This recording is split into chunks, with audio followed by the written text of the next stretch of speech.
To Real Film Talk, I welcome you. My name is Will Braunlich. Now sit back, grab some snacks, and enjoy the review. Let's talk a little about Star Wars. Regardless of what you think of the movies or shows, one thing that can't be denied is that it has become a global phenomenon and is still going strong to this day. Some people over time grow to love movies that were originally hated by some. Give it time. Everyone will love everything. And just in time for its 20th anniversary, we'll be looking at the movie that made everything come full circle, until they decided to give us a sequel trilogy. We'll be reviewing Star Wars Revenge of the Sith. Here is my reaction for the trailer.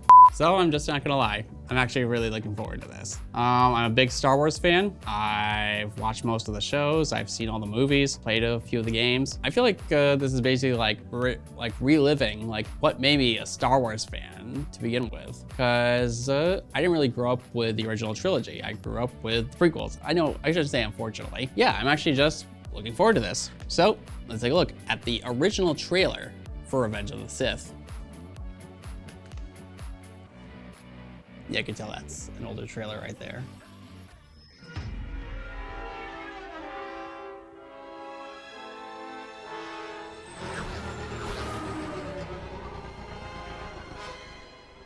The dark side of the Force is a pathway to many abilities some consider to be unnatural. And he uses that to come back in episode 9 for some reason. Not from a Jedi. Okay, how have nobody ever figured out that Palpatine was evil the entire time? Like, he was so obvious. Like, okay, I'll explain more after the trailer. Very dangerous putting them together. I don't think the boy can handle it. I don't trust him. I need your help, son. I'm appointing you to be my personal representative on the Jedi Council. You're on this council, but we do not grant you the rank of master. What? Instead, we're making you Jedi Grandmaster! You are the head of all of us. There we go. There, problem solved. He's no longer going to the dark side. Greater than any Jedi. You're under arrest, Chancellor. Are you threatening me, Master Jedi? It's treason then. Oh, come on. I wanted to hear him say that.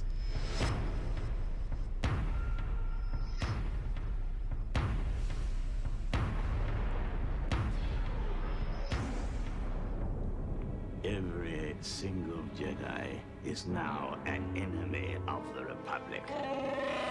Hey, it's Chewbacca. Do what must be done. That was actually a pretty cool shot of Anakin leading the clone troopers to the Jedi Temple. By the dark side, young Skywalker has become. I feel so helpless. C-3PO, I feel like that's always the case with you. I actually saw a meme where the entire Star Wars franchise is just all the characters bullying C-3PO, which I thought was kind of funny, but it's also kind of accurate at the same time.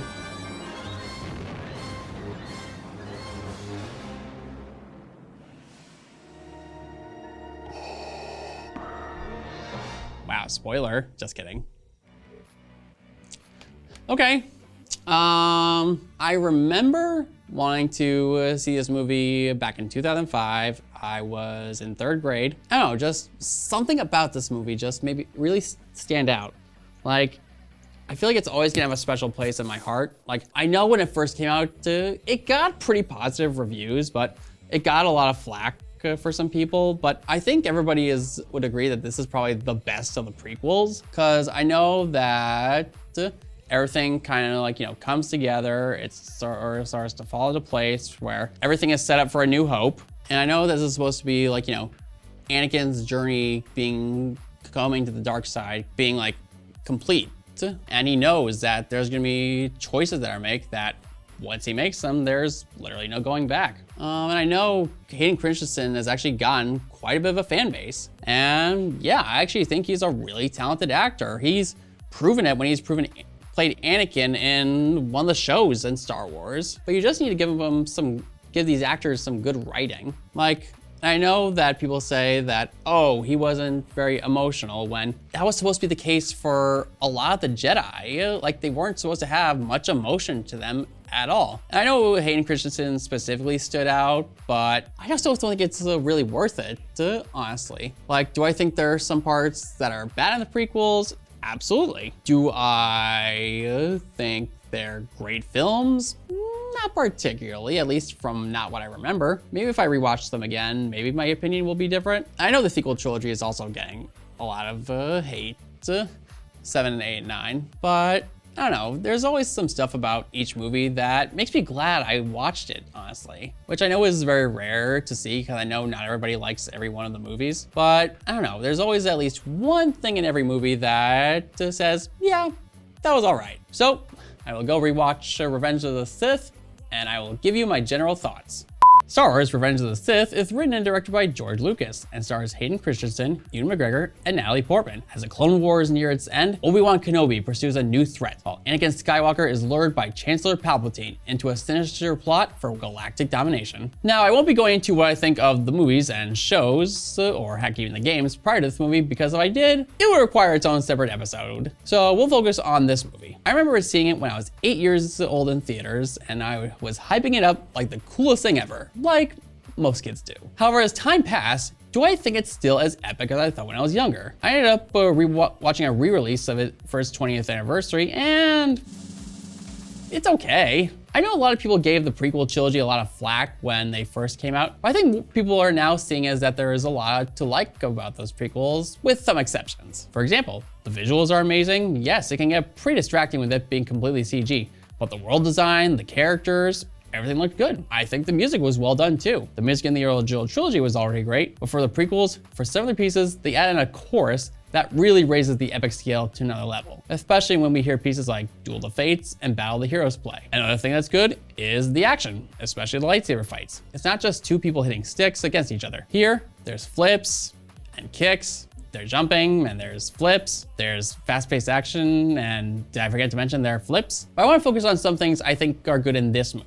For example, Ewan McGregor as Obi-Wan. I think everybody would agree that he's probably one of the parts of the prequels that when they came out and thought, yeah, that's fine. This, I think, would be what many of us thought a younger version of the wise Jedi that helped train Luke would be like. He's witty, but also wise and is a great leader. He and Anakin have a great relationship throughout the movies. You can also see it in the Clone Wars show. They do throw some quips, but there are times where they work well together. There's even conflict within the show and within the movies. You can feel the tension rising as Anakin's leaning closer to the dark side and shifting away from the people he cares most about. This might be a hot take, but I enjoyed the confliction Anakin has when deciding what to do. He wants to keep the people he loves from death, and the only way he can do that is if he takes on new power. You also understand his frustration with the Jedi as they sort of turn their backs on him. Oh my gosh. Am I understanding the Sith? Am I turning to the dark side? Are you turning to the dark side? Are we all turning to the dark side? Help me understand!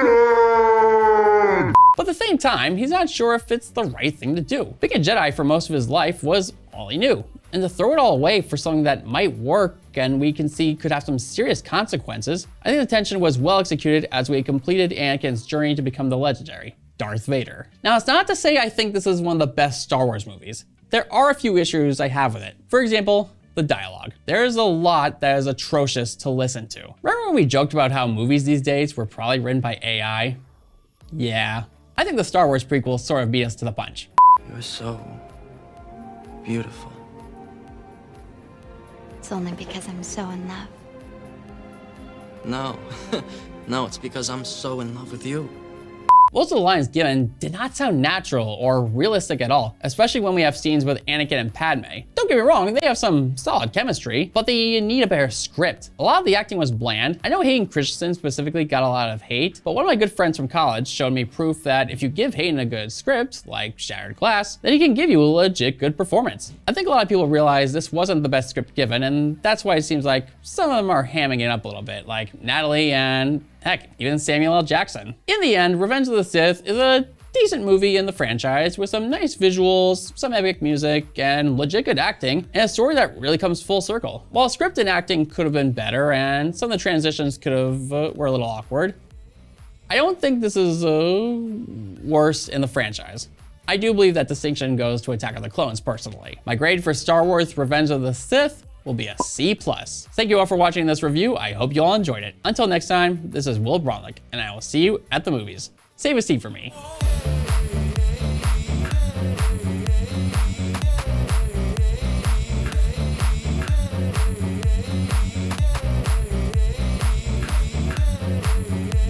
For over 40 years, SCM has been the voice of our town, bringing us together through local programming, education, and live broadcasts. SCM isn't just about television. It's about empowering our community, ensuring our voices are heard during government meetings, and celebrating milestones like our high school graduations. But today, SCM faces a challenge. Our funding structure is based on television subscriptions. And it's no secret, people have been cutting the cord. With a shift to internet-only subscriptions, SCM receives less revenue, even though all our programming is freely available online. We need your support. We need your support. We need your support. We need your support. We need your support. Your donation can make a difference. It will ensure that SCM remains open, continues to educate our youth, and keeps our community informed. Thanks to SCM, I've been honing my creative skills, helping me work towards my college degree. SCM is crucial for keeping our community connected. SCM isn't just here to broadcast local events. They're actually preserving Simsbury's history. Join us. Join us in preserving Simsbury's voice. Simsbury's voice. Together we can ensure that SCM continues to thrive for generations to come. Visit our website or scan the QR code on your screen to make your donation. Every contribution counts. Thank you for supporting Simsbury Community Media, where your town, your schools, and your government come together.